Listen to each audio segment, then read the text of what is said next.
This is Jennifer Rose, and I am here to help you understand A Course in Miracles with ease. I know that it's a very big book. I even have mine right here. It's quite thick, it's quite large. And I know that it has a lot of terminology and a lot of words and a lot of ways of saying the words that seem confusing. Sometimes it seems conflicting. And frankly, at times it's just hard to understand. So that's what I'm here for. I'm here to help you understand A Course in Miracles with ease, to sort of just drop this idea that it's a struggle, that it has to be hard, that maybe you feel like you're not spiritual enough because you just don't get it, or that it feels confusing. It literally just feels confusing and it makes you want to give up. I totally get it. I totally understand. Um, I have spoken to other course students.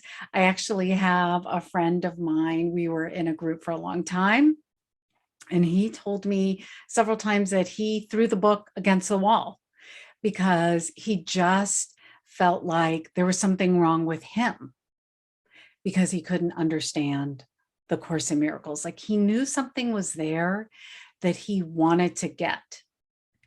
He wanted to understand the material because he wanted to feel that he was successful. He wanted to feel that he could get the material. He wanted to feel like somehow he had worked hard enough or studied hard enough, or he was spiritual enough so he could understand the material. And he just couldn't. He just couldn't. So I want to talk about that right now. I have found that to understand A Course in Miracles is really, it's not that hard. It's not as hard as we make it with our minds. We have the tendency to overthink it.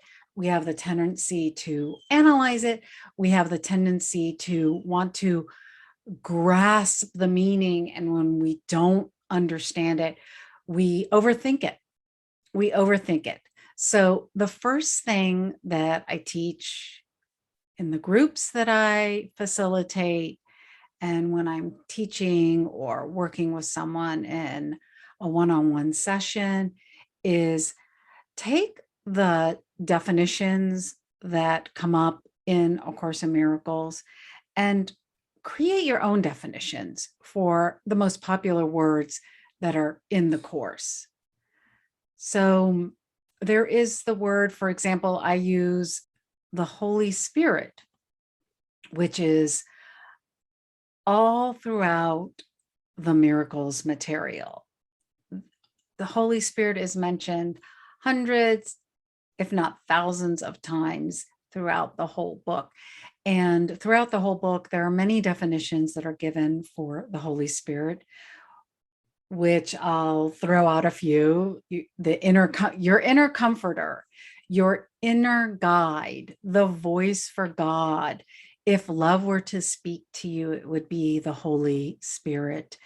Your holy high self, your great self, the divine speaking to you as the Holy Spirit.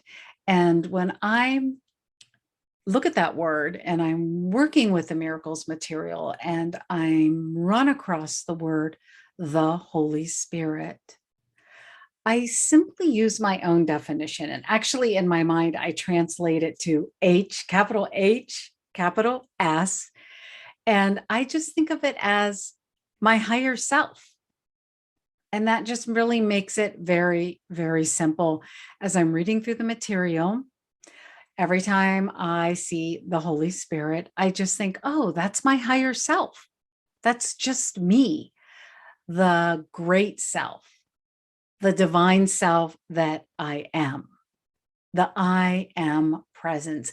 And as I use words that work with me and resonate with me, it makes it easier to understand. It makes it easier to digest the material.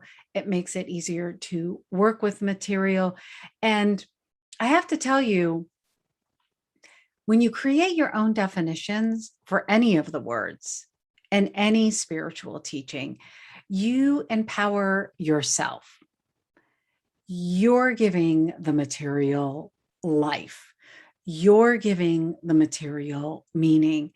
And that brings the material alive. So even if you're studying, say, the Bible or the Bhagavad Gita, or you're reading Eckhart Tolle, or you're reading Wayne Dyer material, or you're reading Abraham or listening to Abraham material, if you're reading any of those sacred texts, or if you're studying with any of the spiritual teachers of our time, or not even of our time, and you are able to use definitions that resonate with you, you bring that material alive for you.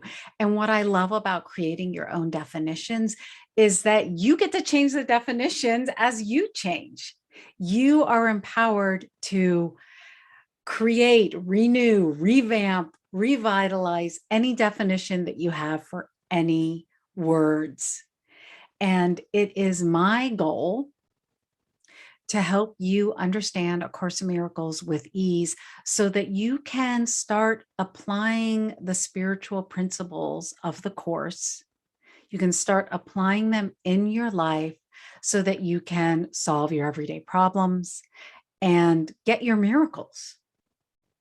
Get the miracles in your life that are your birthright, and that eventually you come to understand and you come to experience that miracles are natural. Okay, my friend, that's all I've got for you today. I'm sending you so much love. Thanks for sharing this time with me.